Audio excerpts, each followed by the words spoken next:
Hello everyone, कैसे हो आप सब। एक बार पुनः स्वागत है आप सभी का हमारे अपने YouTube channel Shiv coaching classes पर। दोस्तों, आज के इस वीडियो में यहाँ पे हम देखेंगे स्वपरागण और परपरागण के मध्य अंतर। इसके बाद देखिए हम एक और अंतर देखेंगे, परागण और निषेचन के बाद अंतर। तो देखिए सबसे पहले हम देखते हैं स्वपरागण यानी कि सेल्फ पॉलिनेशन और परपरागण यानी कि क्रॉस पॉलिनेशन के मध्य अंतर। तो देखिए इन दोनों के मध्य यदि अंतर की बात की जाए तो देखिए सबसे पहला डिफरेंस क्या है। देखिए एक साइड क्या है हमारा स्वपरागण, या इसको क्या क्या बोलते हैं हम, सेल्फ पॉलिनेशन। वहीं दूसरी साइड हमारा क्या है, परपरागण। परपरागण। तो देखिए यदि इनमें डिफरेंस देखें तो सबसे पहले स्वपरागण की यदि हम बात करें तो देखिए यह क्रिया जो होती है केवल यह क्रिया एक ही पौधे में नर तथा मादा पुष्पों के बीच होती है। देखिए यह क्रिया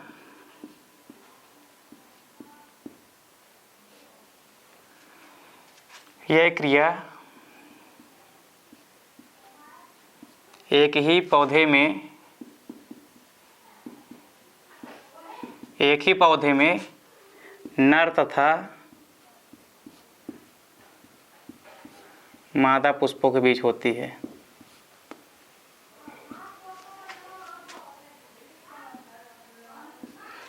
क्या कहा दोस्तों हमने कि यह क्रिया जो होती है स्वपरागण की क्रिया, यह क्रिया एक ही पौधे में नर तथा मादा पुष्पों के बीच होती है।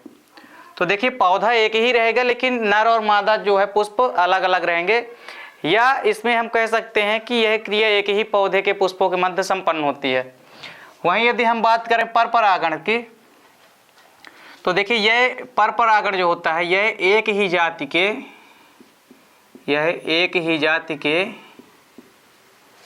दो अलग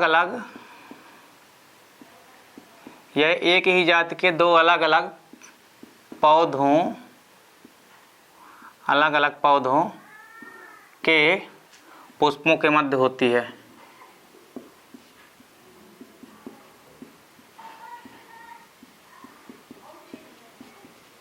देखिए पहला डिफरेंस क्या कि यह क्रिया एक ही पौधे में नर तथा मादा पुष्पों के बीच होती है, और परपरागण की क्रिया जो होती है यह एक ही जाति के दो अलग अलग पौधों के पुष्पों के मध्य होती है। देखिए इनमें दूसरा डिफरेंस क्या है कि जो स्वपरागण की क्रिया होती है तो इसके लिए पौधे का बाइसेक्सुअल होना यानी कि पौधे का द्विलिंगी होना आवश्यक होता है। यदि पौधा द्विलिंगी नहीं है तो उसमें स्वपरागण नहीं होगा। तो देखिए यह क्रिया जो है, देखिए इस क्रिया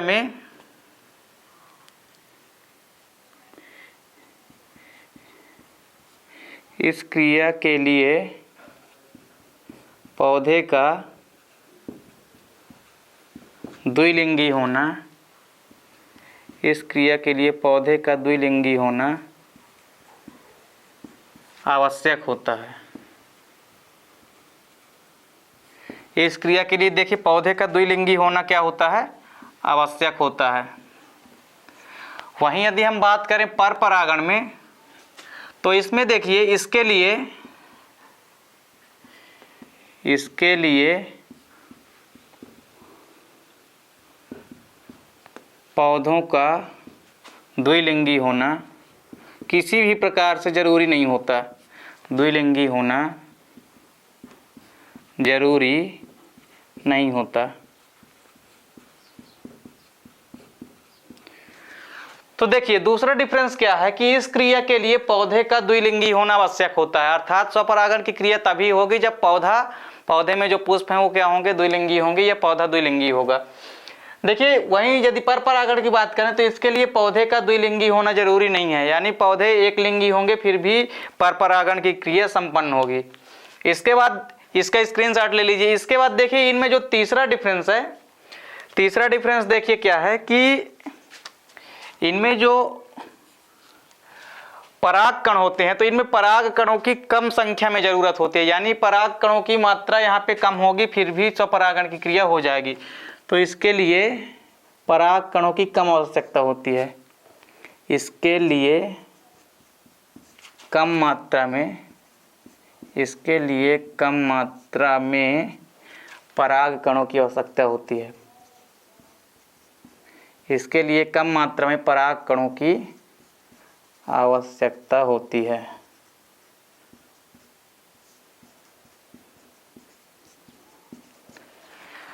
वहीं पर परागण के लिए पराग कणों की ज्यादा मात्रा में आवश्यकता होती है। देखिए इसके लिए पर परागण में यदि हम बात करें तो इसके लिए अधिक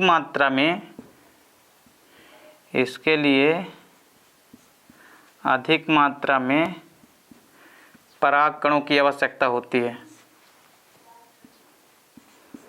इसके लिए अधिक मात्रा में पराग कणों की आवश्यकता होती है।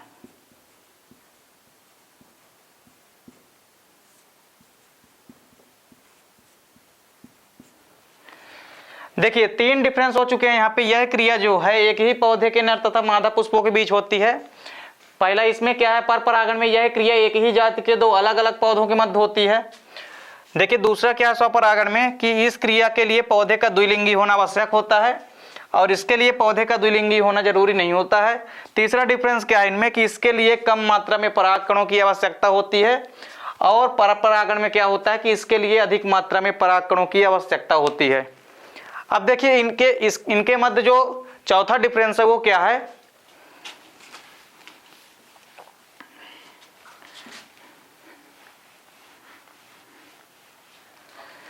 देखिए चौथा डिफरेंस इनमें क्या है कि इसके लिए इस परागण के लिए इसके लिए पुष्प का सुंदर आकर्षक तथा मकरंद युक्त होना जरूरी नहीं होता।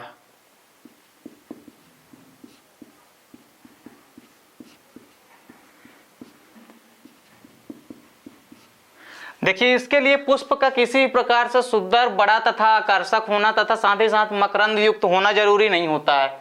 वहीं यदि हम बात करें पर परागण में तो पर परागण में देखिए क्या होता है, इसके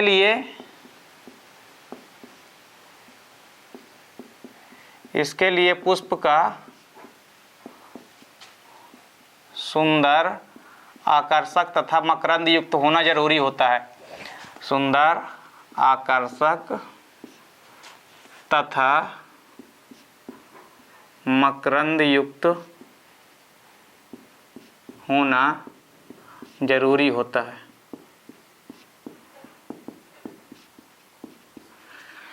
तो देखिए यहाँ पे 4 डिफरेंस हमने आपको बताए स्वपरागण और परपरागण के मध्य। देखिए इसके लिए पुष्प का किसी प्रकार से सुंदर तथा आकर्षक या मकरंद युक्त होना जरूरी नहीं होता है। वहीं यदि हम बात करें परपरागण में तो यदि पुष्प सुंदर, आकर्षक तथा मकरंद युक्त नहीं होंगे तो कीट इनकी ओर क्या होंगे, आकर्षित नहीं होंगे, और जब कीट इनकी ओर आकर्षित नहीं होंगे तो परपरागण की क्रिया नहीं हो पाएगी। इसलिए ये कंपलसरी है यहाँ पे कि इनके लिए मकरंद युक्त तथा पुष्प का सुंदर एवं बड़ा आकर्षक होना जरूरी है। चलिए इसके बाद जो हमारा आज का दूसरा डिफरेंस है वो है परागण और निषेचन के मध्य अंतर। तो देखिए जो हमारा दूसरा डिफरेंस है वो है परागण और निषेचन के मध्य अंतर।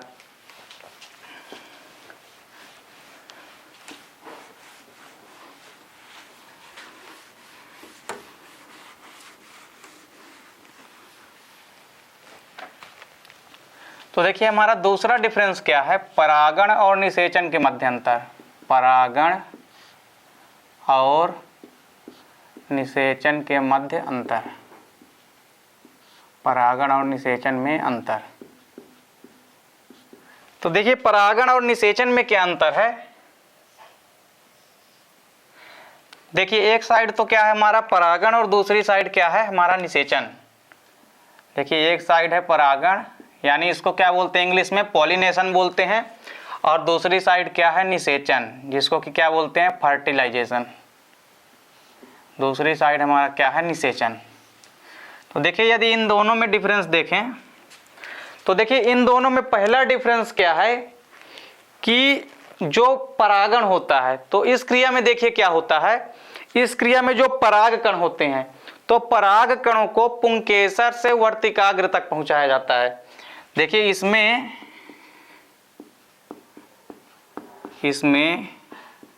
पराग कणों को पुंकेसर से वर्तिकाग्र तक पहुंचाया जाता है। वर्तिकाग्र तक पहुंचाया जाता है।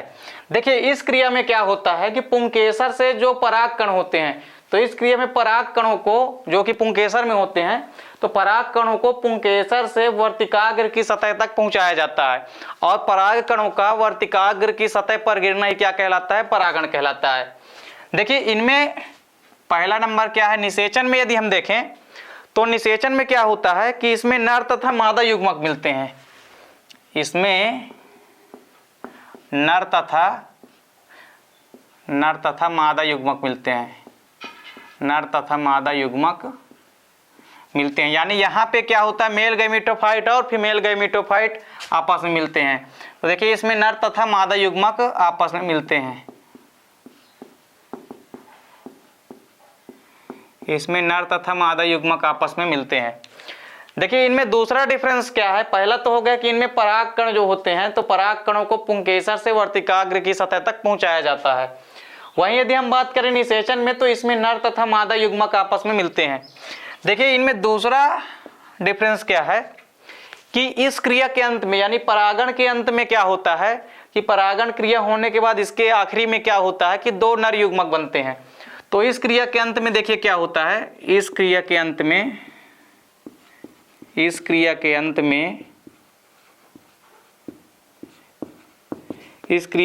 में दो नर युग्मक बनते हैं।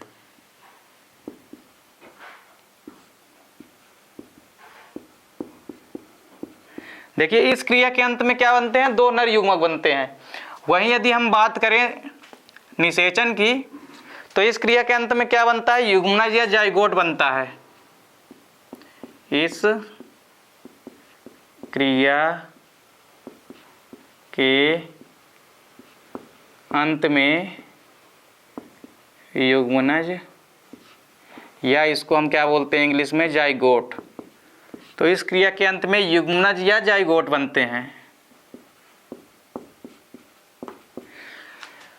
देखिए तीसरा डिफरेंस क्या हो जाएगा इनमें कि जो परागण होता है, ठीक है, तो परागण में क्या होता है कि इसमें अगुणित युग्मक आपस में मिलते हैं, ठीक है, इसमें अगुणित कोशिका आपस में मिलते हैं। इसमें अगुणित का मतलब क्या होता है, हैप्लॉइड। तो देखिए इसमें अगुणित कोशिकाएं मिलती है, इसमें अगुणित कोशिकाएं मिलती है। तो देखिए इसमें जो अगुणित कोशिकाएं मिलती है, ठीक है, लेकिन यदि हम बात करें निषेचन में तो इसमें भी अगुणित कोशिकाएं मिलती है, लेकिन अगुणित कोशिकाएं इसमें मिल करके क्या करती हैं, एक द्विगुणित कोशिका का निर्माण करती हैं। देखिए इसमें अगुणित कोशिकाएं जो होती है, इसमें अगुणित कोशिकाएं, देखिए इसमें अगुणित कोशिकाएं आपस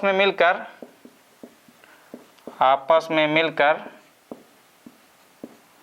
द्विगुणित कोशिका बनाती है, द्विगुणित कोशिका बनाती हैं।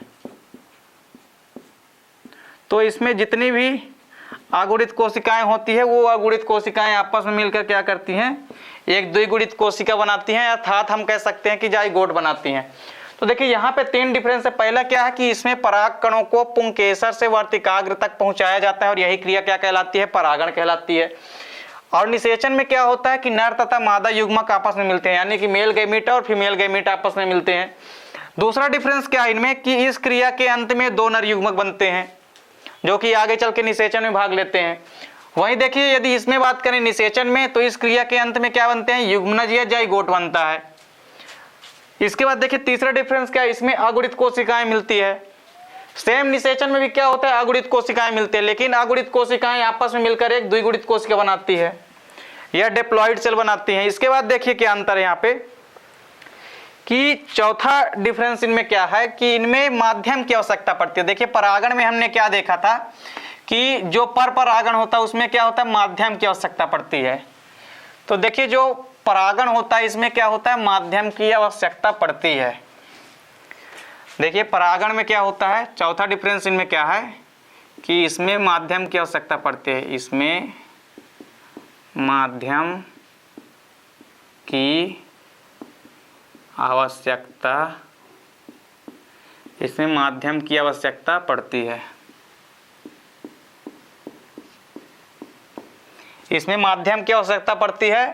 और निषेचन में यदि हम देखें तो इसमें माध्यम की आवश्यकता नहीं पड़ती है। इसमें माध्यम की आवश्यकता, इसमें माध्यम की आवश्यकता नहीं पड़ती है।